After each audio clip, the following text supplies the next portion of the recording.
Welcome back, everybody. So glad you could be with me here today. Walter here. I came up with another method of creating pegs. It's amazing. There are books in other languages that have information in them for our craft. So, I made myself some little 1/4 inch squares.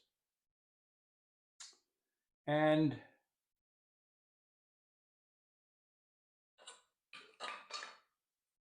I ran them through the thickness planer to make sure they were perfectly square because I'm not set up to hand plane them yet.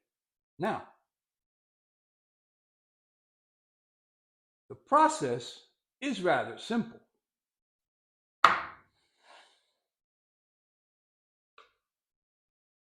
Now you can clamp this down or you can hold it or you can do whatever you want.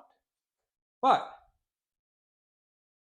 if you hand plane, okay, you make a mark. Where's my pencil? There it is. You make a mark where you want the squares to begin, and you taper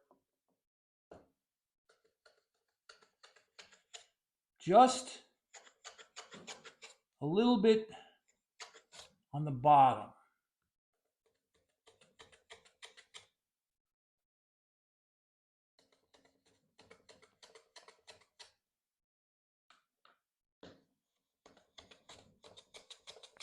All right, and then using the same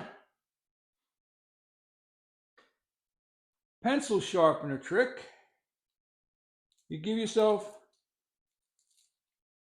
just a little bit of a rounded tip. And so what you've created is a tapered square. All right, just hit that a few more times.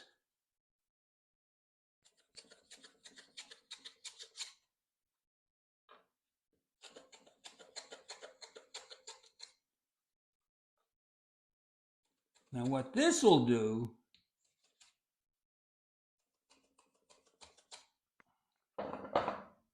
this should do, and then I've got my little miter box here. Nothing more than a couple pieces of wood put together, actually 3 pieces of wood put together, and you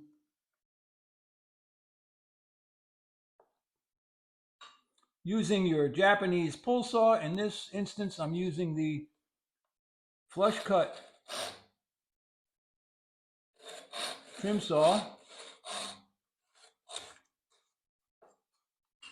to separate the pin.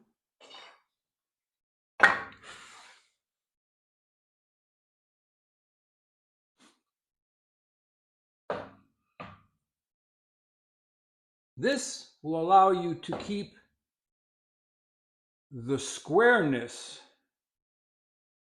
more in line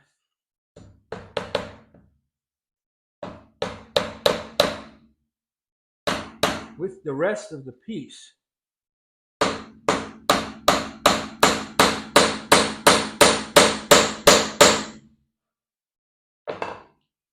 Shouldn't twist too much. It did a little bit.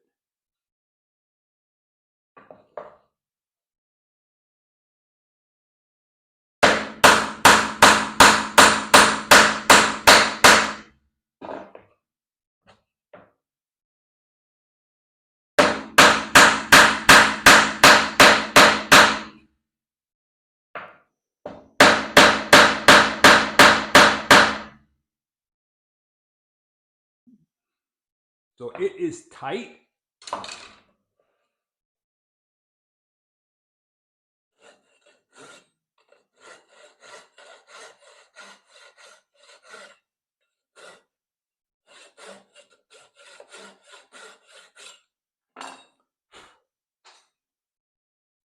So that would be another option. I'll show that to you one more time.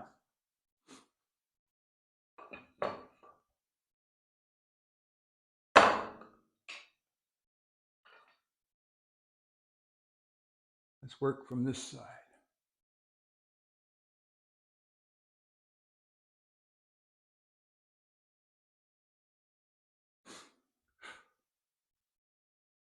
Keeping it flat. Actually, you could do the pencil sharpener thing first.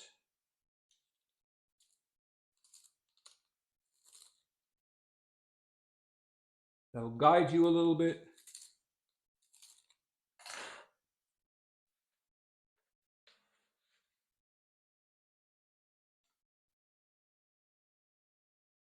All right, so I've got my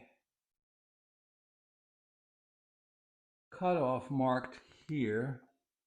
This is where I want to cut it to, and this is where I want to square it to.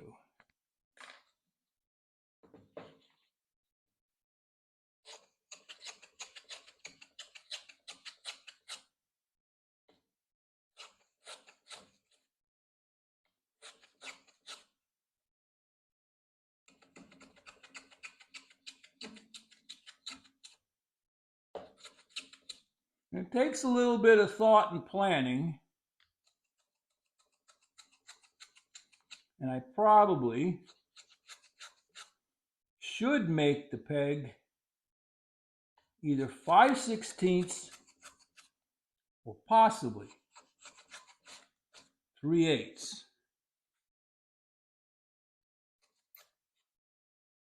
That way,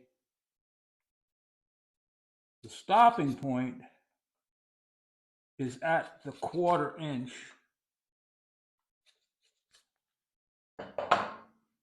So we happen to have another hole already drilled.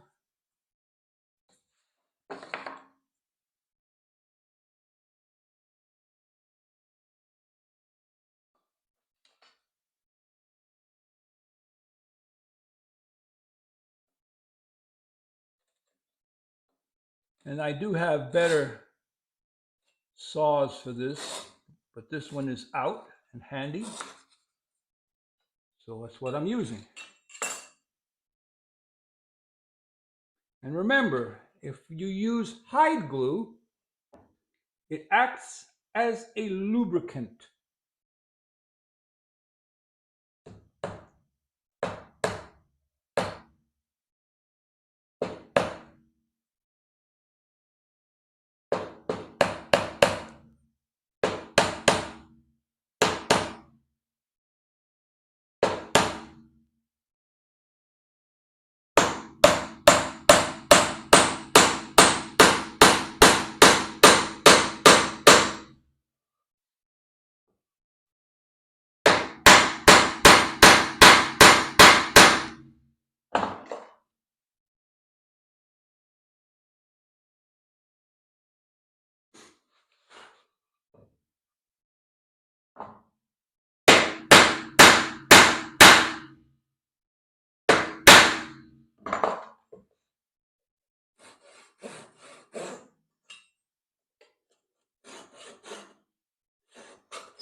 And I did switch to cherry, by the way. Okay? So there's lots of ways to get this done, and I need to get this done.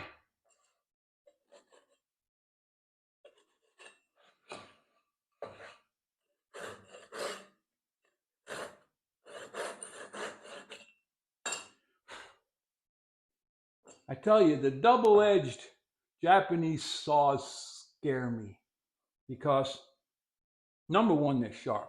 So you never should really be pulling them towards you. You should always be putting them away from you. But you want to also pull them on the one side towards you a little bit before going away, so you're not breaking out the fibers on either side. But The double-edged blades, they scare me. So that's about it. Now,